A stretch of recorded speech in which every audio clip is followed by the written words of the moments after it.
gitu. Jadi hari ini udah pada cuan apa aja nih teman-teman?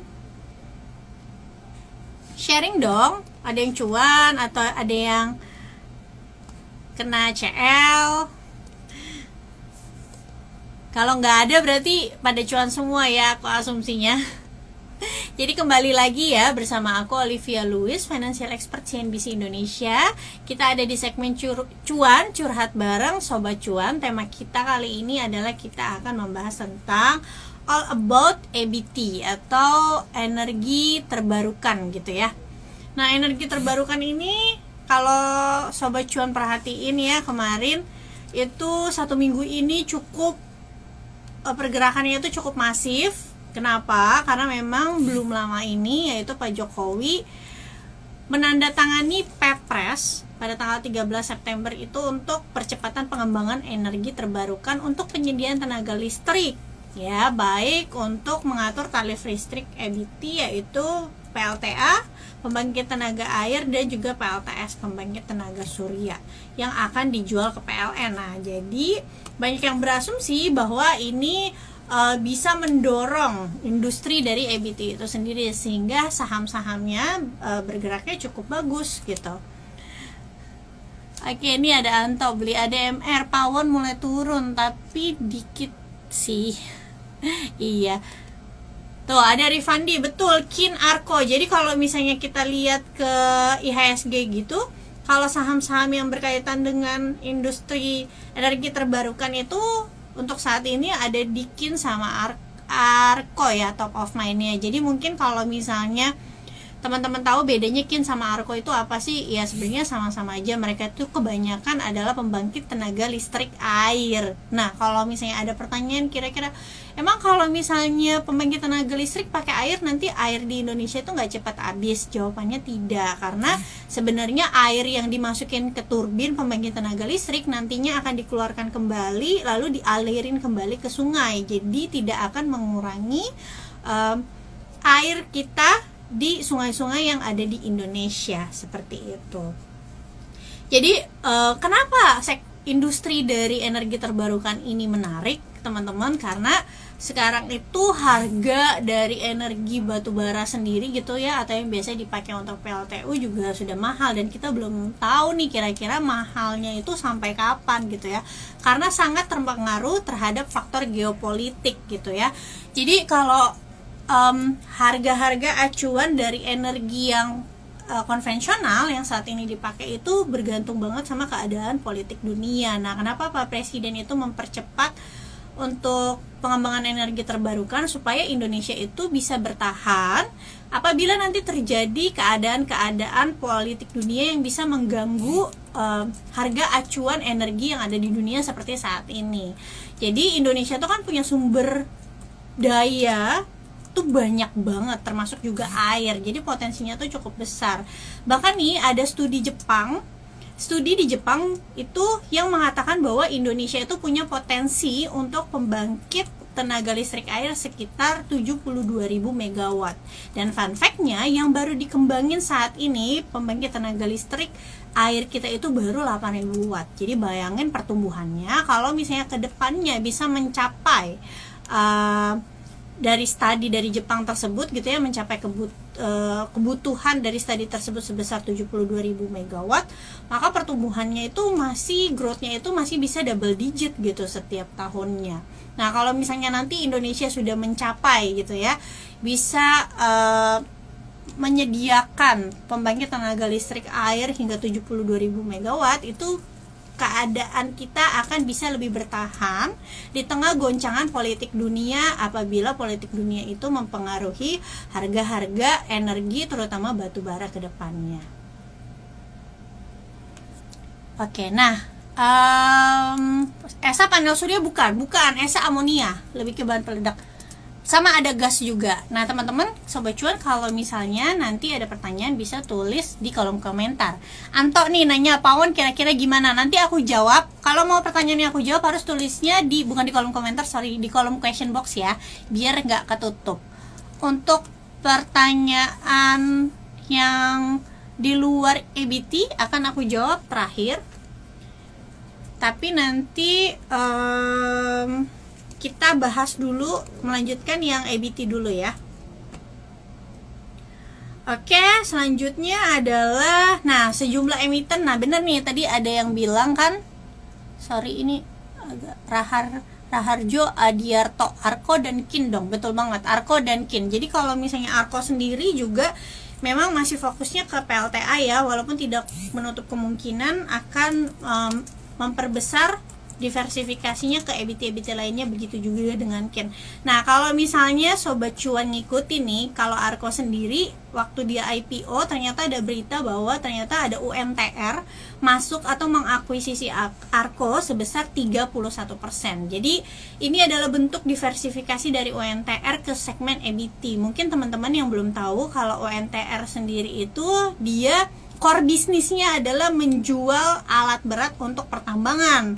Ya, biasanya tambang batu bara, jual alat beratnya tuh untuk batu bara.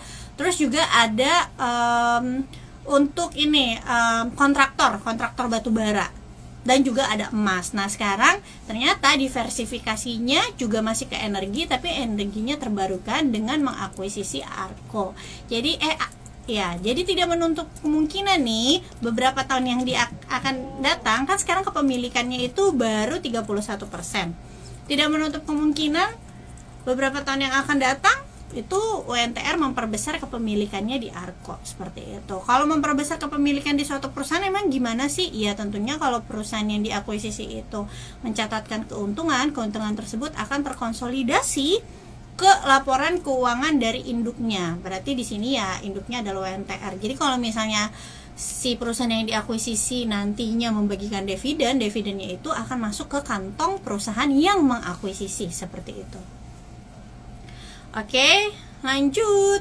Nah, jadi kalau Arko sendiri pembangkit tenaga listrik, dia tuh bisnisnya apa? Jadi ini membangun pembangkit tenaga listrik yang dimana listriknya ini nantinya akan disuplai ke PLN. Jadi kalau di Indonesia itu yang boleh menyalurkan listrik itu kan PLN ya, secara undang-undang gitu.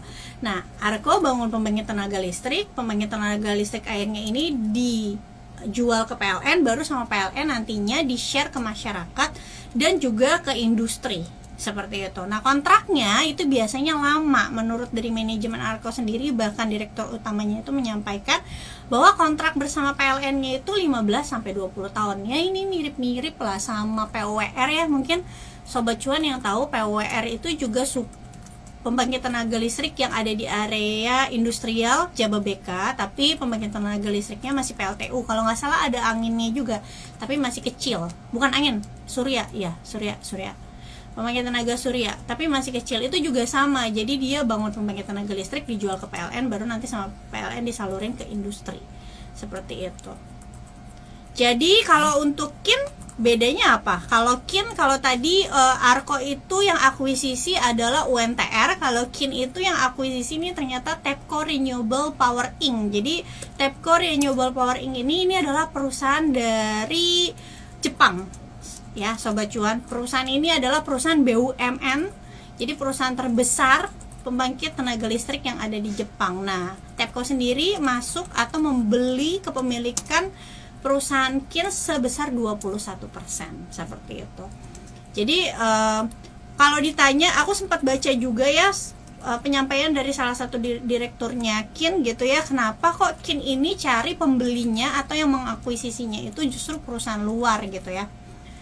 Kenapa perusahaan luar? Nah, itu karena katanya memang salah satu tujuannya supaya lebih mudah untuk mendapatkan pinjaman luar negeri ya, funding luar negeri. Karena seperti yang kita tahu, untuk energi terbarukan sendiri itu butuh pembiayaan atau butuh dana investasi yang cukup besar dibanding energi konvensional itu sendiri gitu. Nah, untuk Kin sendiri memang mereka sekarang juga ada di pembangkit tenaga listrik air, tapi tidak menutup kemungkinan akan memperbesar ke EBT lainnya seperti pembangkit tenaga listrik angin, biomas itu kelapa sawit ya, terus juga geothermal itu dari panas bumi dan juga tenaga surya. Tapi memang kalau yang terbersih itu harusnya ada di tenaga surya dan juga air Nah, Sobat Cuan, apa yang aku sampaikan itu bukan ajakan untuk membeli atau menjual sebuah perusahaan. Jadi, ini hanyalah referensi untuk barang, untuk bahan Sobat Cuan itu belajar ya. Belajar, cari referensi yang nantinya Sobat Cuan bisa pelajari lebih dalam. Ini dari tadi Syahrial ini kenapa ya ujung-ujungnya ngutang? Kalau perusahaan kalau misalnya dalam tahap ekspansi itu ya udah pasti ngutang. Nggak usah yang energi terbarukan, energi yang nggak terbarukan aja masih banyak yang ngutangnya gede seperti itu. Kok Emi masih di situ, nggak live bareng dong? Enggak, tadi cuma mampir aja. Oke. Mungkin ini ada pertanyaan. Kalau tren investasi di sektor energi dari tahun ke tahun gimana tuh? Jadi kalau sekarang itu masih tahap permulaan banget. Bayangin dari 72.000 kapasitas yang bisa dicapai Indonesia, baru 8.000 yang tercapai. Jadi masih 10%-nya. Jadi masih sangat jauh. Walau gimana pun saat ini meski harga batu bara naiknya tinggi, tetap batu bara itu masih energi yang termurah. Karena apa? Pertama, karena infrastrukturnya juga sudah lengkap. Terus juga sudah berjalan dari waktu ke waktu, sedangkan untuk EBT sendiri masih butuh investasi dana secara besar-besaran. Jadi prospeknya ada tapi sangat panjang. Kita nggak bisa harapin 1-2 tahun EBT itu bisa menggantikan pembangkit tenaga listrik dari uap, karena secara efisiensi dan juga dayanya itu lebih besar dari batu bara. Ditambah lagi nih di Indonesia sendiri juga masih banyak konglomerat yang hidupnya itu dari batu bara. Jadi menurutku masih sangat panjang untuk kita menggantikan energi, untuk bisa menggantikan energi batu bara dengan EBT seperti itu.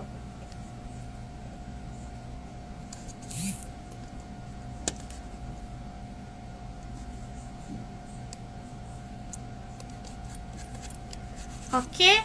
Nah, kalau misalnya pembangkit energi terbarukan itu kan bukan cuma ada di pembangkit tenaga listrik air ya. Mungkin kalau kita lihat Kin sama Arko itu mereka fokus ke air, tapi ada juga sebenarnya pembangkit tenaga listrik yang PLTS ya, pembangkit tenaga surya. Nah, kalau PLTS sendiri itu biasanya pakai batu baterai. Batu baterainya itu adalah litium. Batu baterai litium adalah batu baterai yang dipakai di kendaraan listrik ya, di electric vehicle. Jadi kalau misalnya pembangkit tenaga listrik suryanya semakin banyak dipakai, kalau di Jerman itu ya, mereka itu 42%-nya itu udah EBT gitu. Udah EBT, kalau Indonesia masih jauh.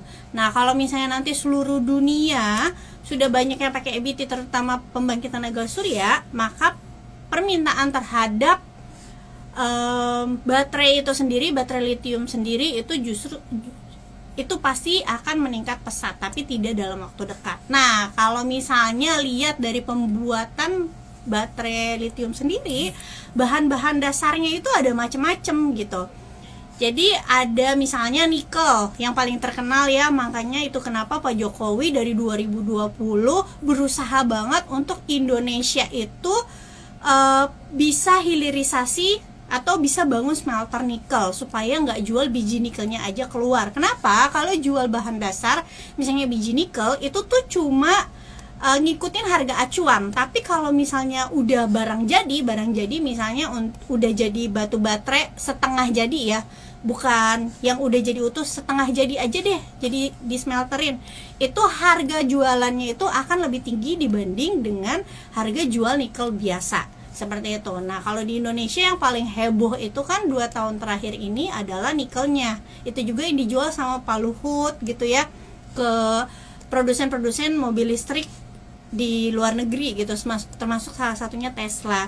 Sebenarnya nih untuk produsen hilir nikel terbesar di Indonesia itu dipegang oleh PT Indonesia Morowali Industrial Park, menguasai 50% produksi. Tapi sayangnya nih perusahaan ini itu tidak IPO. 2020 sebenarnya Indonesian Morowali Industrial Park itu sempat ada rumor-rumor mau IPO katanya, tapi sayangnya sampai saat ini belum terlaksana. Jadi kita bisa tunggu aja, mungkin beberapa tahun yang akan datang PT Indonesia Morowali Industrial Park mau ikut berpartisipasi meramaikan bursa kita gitu. Nah, kalau misalnya yang udah melantai di bursa, ada apa sih yang produksi nikel? Ya ada Vale, misalnya yang menguasai hilir 22%, terus juga ada Antam, lalu juga ada dijual Pak Luhut, Hafidz. Ya maksudnya kan dipromosiin gitu loh. Ada juga Antam, terus juga seperti yang kita tahu ada Harum ya, yang diversifikasi melalui anak usahanya juga untuk smelter dari nikel itu sendiri ya. Nanti Sobat Cuan bisa pelajarin aja kira-kira mana perusahaan nikel yang valuasinya masih murah, yang punya prospeknya paling bagus ke depannya, seperti itu. Nah, kalau bikin batu baterai litium itu bukan cuma pakai nikel, tapi juga pakai aluminium.